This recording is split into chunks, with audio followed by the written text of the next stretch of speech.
Come on, everybody! Let's go! Get ready for a summertime adventure from another Sommer-Time Story. This is the story of The Lion and the Mouse, written and told by award-winning author Carl Sommer. Bitsy the mouse had a very hard time finding food for her family. One day she said to her forest friends, "I have a bright idea. I'm moving my family. There's always lots of food in Leo's den." "It's dangerous going into the den of the king of the forest," her friends warned her. "I'll be careful," Bitsy said. "I'll get food only when Leo is asleep." What is Bitsy's problem? Right, Barrett? She can't find food for her family. Yes, she can't find food for her family. Think about that. Here's this mother, she has a family, and she can't get enough food to eat. And there's people like that in the world. They're starving. You see these little thin bodies, and these mothers love their children just as much as your mother loves you. Parents love their children, and it hurts them to see that. And so what does Bitsy decide to do? All right? All right, Gloria? She decides to go to Leo's den to find food. That's right. So she's going to go here to the king of the forest to find food. Let's see what happens. Bitsy left right away with her family to go to Leo's den. When Leo was awake, Bitsy hid. When Leo slept, she went into his den to find food for her family. However, Bitsy was very curious. One day she said, "I wonder how the lion's chest feels." The next day, Bitsy jumped on the sleeping lion's chest. "Oh my," she whispered. "Leo is so strong, but he's also so soft." Bitsy became bolder and bolder. She began climbing all over the sleeping lion. One morning, as she walked around Leo's neck, she said, "I wonder how his whiskers feel."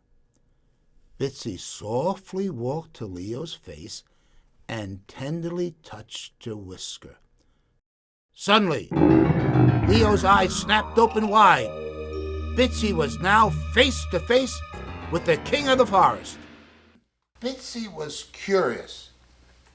Is being curious good or bad?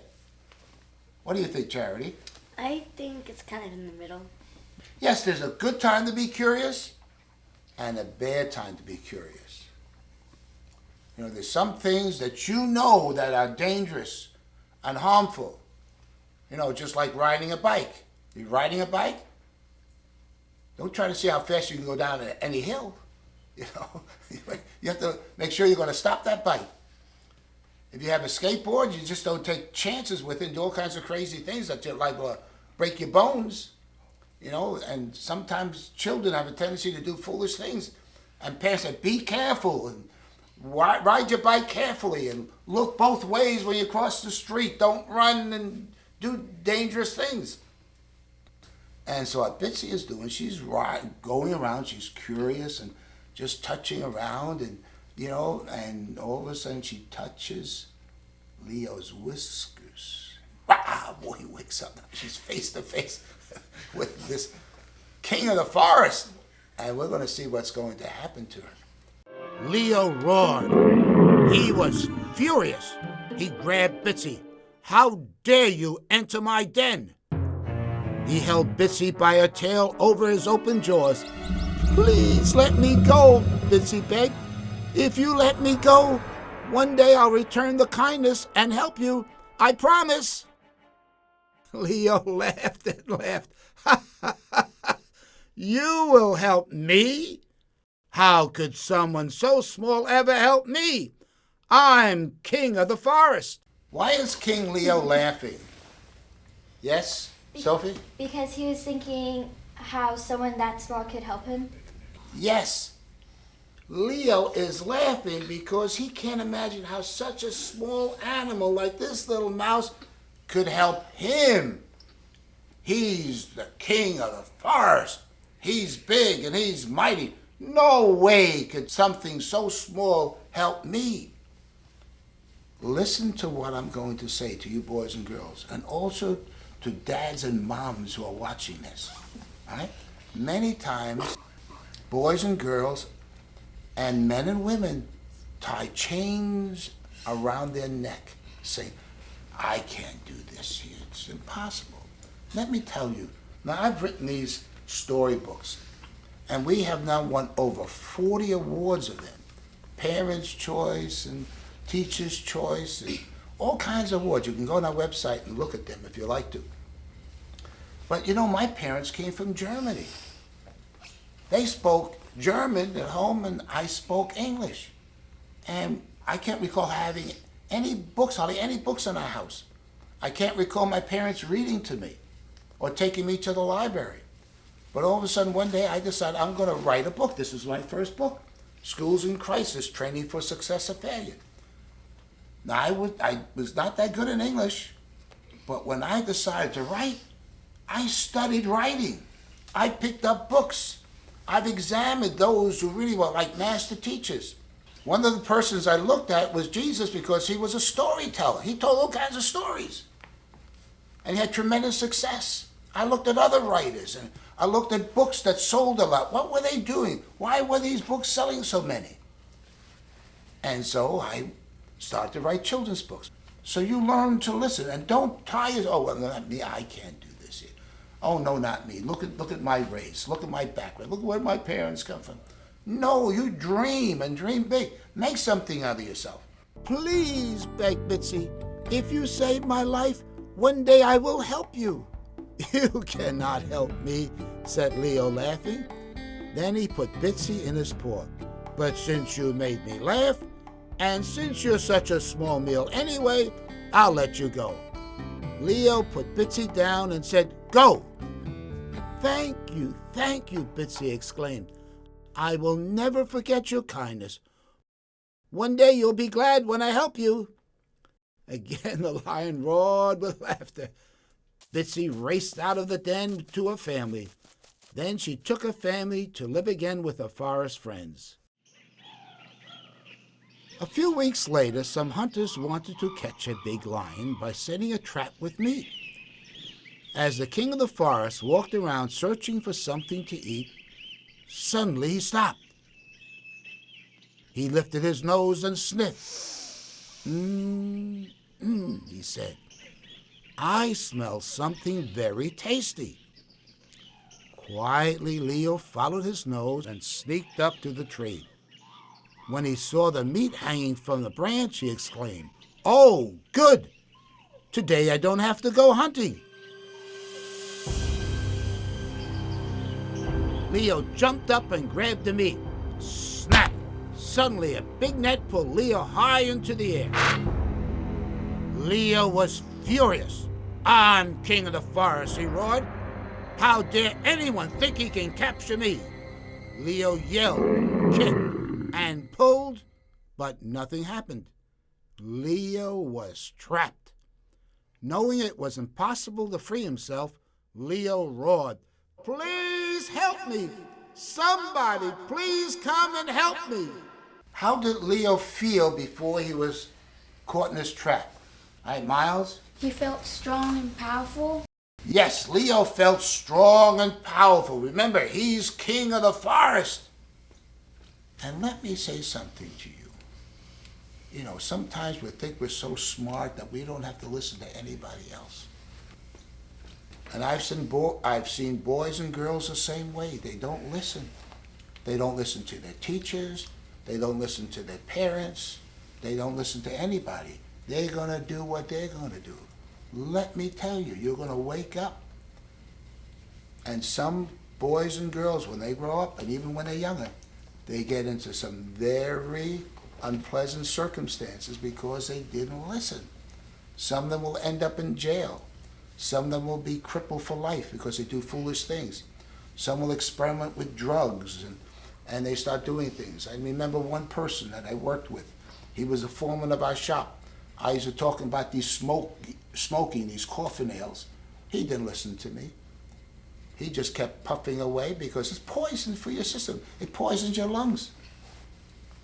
And one day he came to my company over here, and he was dying of lung cancer. And a few months later, he was dead. Just from a silly habit of taking this cigarette and start smoking. And it's addictive. You know, these drugs, they become addictive. They become part of you. So never think you're so strong and powerful. Now I'm going to ask you to do something. I'm going to put this book down here. I want you to take your ears and go like this here, okay? Can you cup your ears? All right, now cup that. I want you to listen very carefully what I'm going to say, all right? If you learn to listen to your parents, you're going to avoid many problems in life. Did you hear that? Learn to listen to your parents. They love you the most of anybody. They love you so much. You'll avoid many problems in life if you just learn to listen to them. Who is that yelling for help? The fox asked. Bitsie put her hand to her ear and listened. Please help me. Somebody, please come and help me. That's Leo the lion, she said. I know the sound of his roar. He's in big trouble. I need to help him. I promised. What? Asked the surprised fox. Are you out of your mind? Don't you know lions are very dangerous? I'm not out of my mind, Bitsie said. Leo saved my life. I made a promise that I would help him.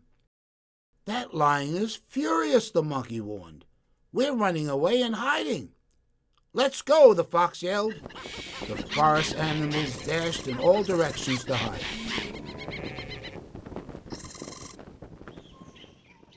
I promised to help him, Bitsie declared, so I'm going. Bitsie raced through the forest, jumping over logs and climbing over rocks. What do we see here about Bitsie? Hi, Emily? That she can keep her promise. Did you hear what she said, what Emily said? She keeps her word. Wow. Are you a person like that? When you say something, do you keep your word? Do you do it? Sometimes your parents give you chores to do. And they might say, now, make your bed. And say, okay, Mom, I'll make my bed. And the next day, the bed's not made. It's your chore to do the dishes. Come on now, do the dishes. Come on now. I keep telling you. Can you be a boy and girl who, when you're told to do something, you do it? You know, and we find that Bitsie now is what is a big word. It's called integrity. It means that when you say something, you can be trusted. And so if you want to be successful in life, learn to have integrity. It's important. How does the king of the forest feel now? All right, Barrett? Hopeless and weak, and He feels now helpless and weak, doesn't he? Hey, oh boy, I need help. Get somebody to help me. Watch what happens now. When Bitsie came to Leo, she saw he was in big trouble. I've come to help you, she said. Please, begged Leo. Find someone big and strong to help me. I'm caught in this net, and I can't get out. Hunters will come soon and take me away. Bitsie stood as tall as she could and declared, I'm keeping my promise that I would help you. Please, begged Leo, you cannot help me. Get someone big and strong. All the forest animals are afraid of you, Bitsie explained. I know they will not come, but I will help you. You cannot help me, Leo groaned. You're just a tiny little mouse. Please, get someone big and strong. Without another word, Bitsie climbed up the tree and jumped onto the net. She began to chew a cord next to Leo's mouth. What are you doing? Leo asked. You'll see, Bitsie mumbled as she kept chewing. Bitsie chewed as fast as she could. Crack! The cord broke. She chewed another cord, then another, and another.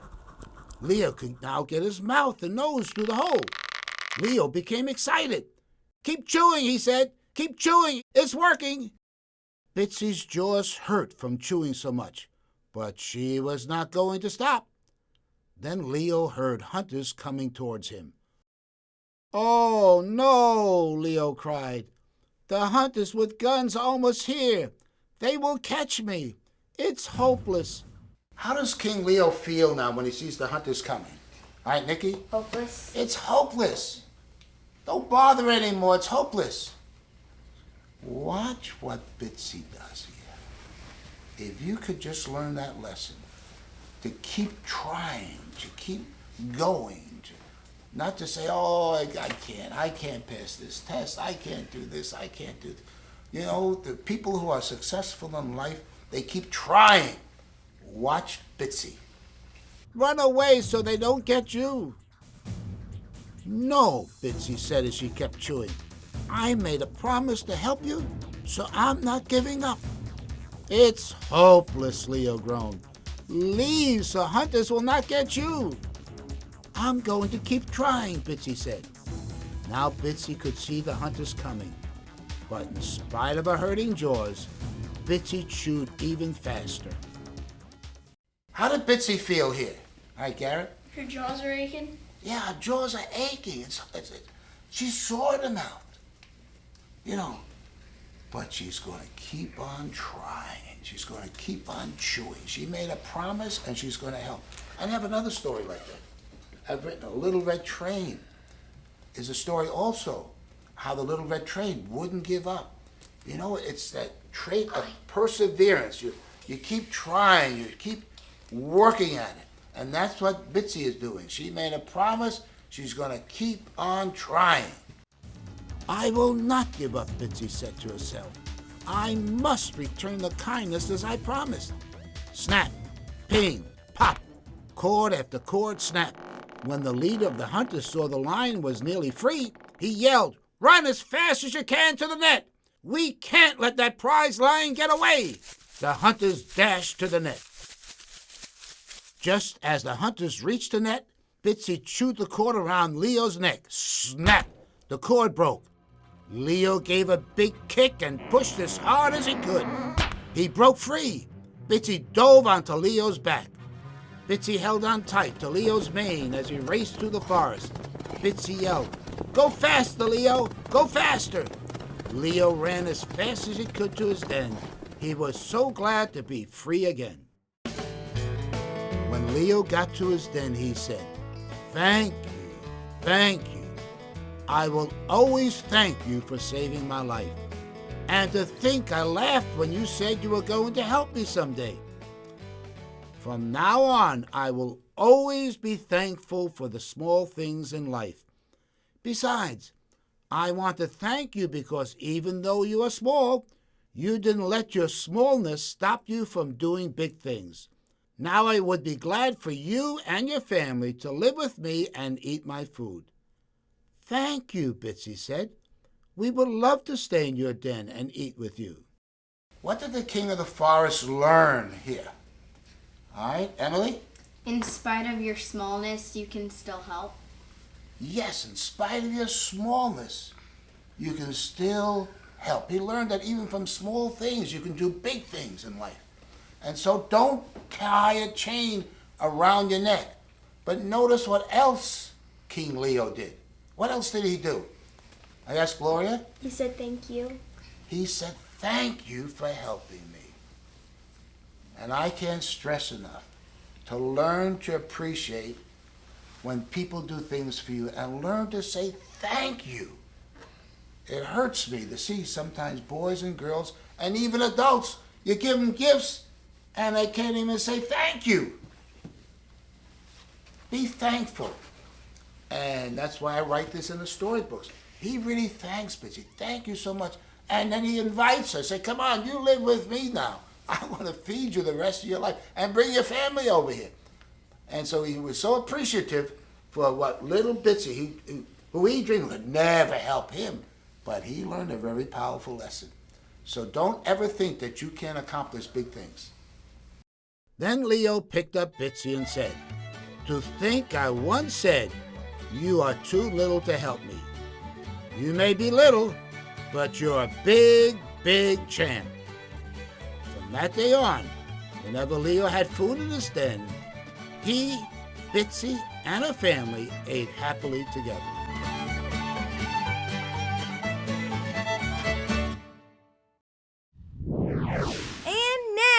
an award-winning song from Character Kids.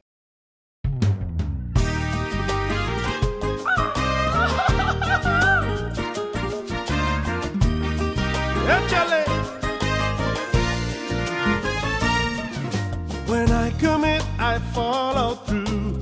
I do what I say I'll do. You can trust with no regrets. A promise made is a promise kept. Sure as the sun comes up and sets again. Count on me, count on me. Sure as the seasons change and the tide rolls in. Count on me, you can count on me. I'll be there through thick and thin. I'll always be your faithful friend. I won't give up, won't let you down. You need not doubt whenever I'm around. Sure as the sun comes up and sets again. Count on me, count on me. Sure as the seasons change and the tide rolls in. Count on me, you can count on me. You can talk, I always listen. When you need a hand, I'll help you out. I'll be there whatever happens. That's what commitment's all about. Sure as the sun comes up and sets again. Count on me, count on me. Sure as the seasons change and the tide rolls in. Count on me, you can count on me. Sure as the sun comes up and sets again. Count on me, count on me. Sure as the seasons change and the tide rolls in. Count on me, you can count on me.